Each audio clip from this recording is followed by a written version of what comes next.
Lorsqu'il fut décidé que nous nous embarquerions pour l'Italie, on remit Paul et quelques autres prisonniers à un centenier de la cohorte Auguste nommé Julius. Nous montâmes sur un navire d'Adramite qui devait côtoyer l'Asie, et nous partîmes, ayant avec nous Aristarque, macédonien de Thessalonique. Le jour suivant, nous abordâmes à Sidon, et Julius, qui traitait Paul avec bienveillance, lui permit d'aller chez ses amis et de recevoir leurs soins. Partis de là, nous longeâmes l'île de Chypre parce que les vents étaient contraires.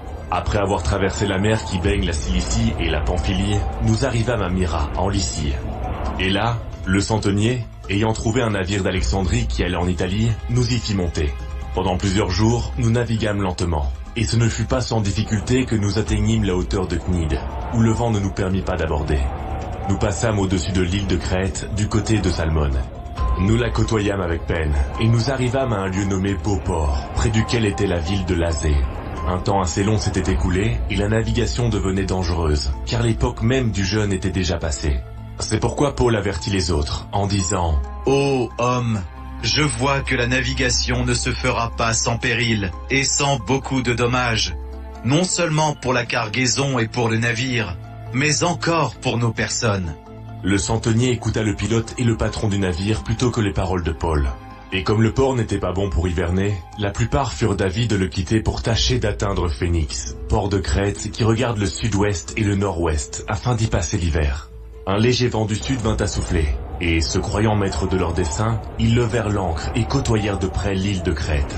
Mais bientôt un vent impétueux, qu'on appelle Eurachylon, se déchaîna sur l'île. Le navire fut entraîné, sans pouvoir lutter contre le vent, et nous nous laissâmes aller à la dérive. Nous passâmes au-dessous d'une petite île nommée Clauda, et nous eûmes de la peine à nous rendre maîtres de la chaloupe. Après l'avoir hissée, on se servit des moyens de secours pour ceindre le navire, et dans la crainte de tomber sur la Syrte, on abaissa les voiles. C'est ainsi qu'on se laissa emporter par le vent. Comme nous étions violemment battus par la tempête, le lendemain, on jeta la cargaison à la mer, et le troisième jour, nous y lançâmes de nos propres mains les agrès du navire. Le soleil et les étoiles ne parurent pas pendant plusieurs jours, et la tempête était si forte que nous perdîmes enfin toute espérance de nous sauver. On n'avait pas mangé depuis longtemps. Alors Paul, se tenant au milieu d'eux, leur dit « Ô homme, il fallait m'écouter et ne pas partir de Crète, afin d'éviter ce péril et ce dommage. Maintenant je vous exhorte à prendre courage, car aucun de vous ne périra, et il n'y aura de perte que celle du navire. Un ange du Dieu à qui j'appartiens et que je sers m'est apparu cette nuit, et m'a dit, Paul, ne crains point, il faut que tu comparaisses devant César, et voici, Dieu t'a donné tous ceux qui naviguent avec toi. C'est pourquoi, ô homme, rassurez-vous, car j'ai cette confiance en Dieu qu'il en sera comme il m'a été dit. Mais nous devons échouer sur une île. » La 14e nuit, tandis que nous étions ballottés sur l'Adriatique, les matelots, vers le milieu de la nuit, soupçonnèrent qu'on approchait de quelque terre. Ayant jeté la sonde, ils trouvèrent 20 brasses. Un peu plus loin, ils la jetèrent de nouveau, et trouvèrent 15 brasses. Dans la crainte de heurter contre des écueils, ils jetèrent 4 ancres de la poupe, et attendirent le jour avec impatience. Mais, comme les matelots cherchaient à s'échapper du navire, et mettaient la chaloupe à la mer sous prétexte de jeter les ancres de la proue, Paul dit aux centeniers et aux soldats, « Si ces hommes ne restent pas dans le navire, vous ne pouvez être sauvés. » Alors les soldats coupèrent les cordes de la chaloupe, et la laissèrent tomber.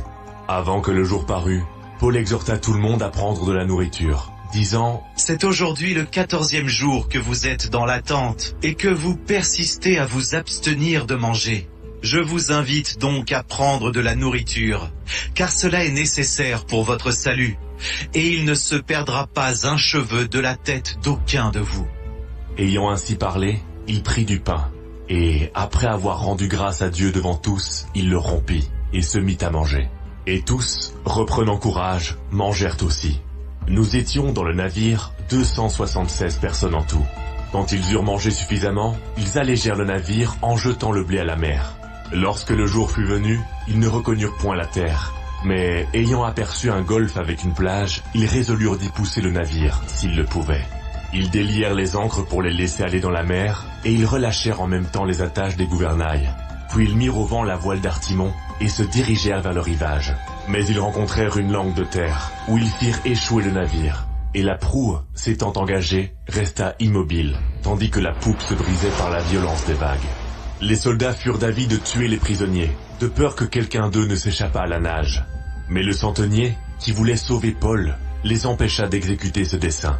Il ordonna à ceux qui savaient nager de se jeter les premiers dans l'eau pour gagner la terre, et aux autres de se mettre sur des planches ou sur des débris du navire. Et ainsi, tous parvinrent à terre, sains et saufs.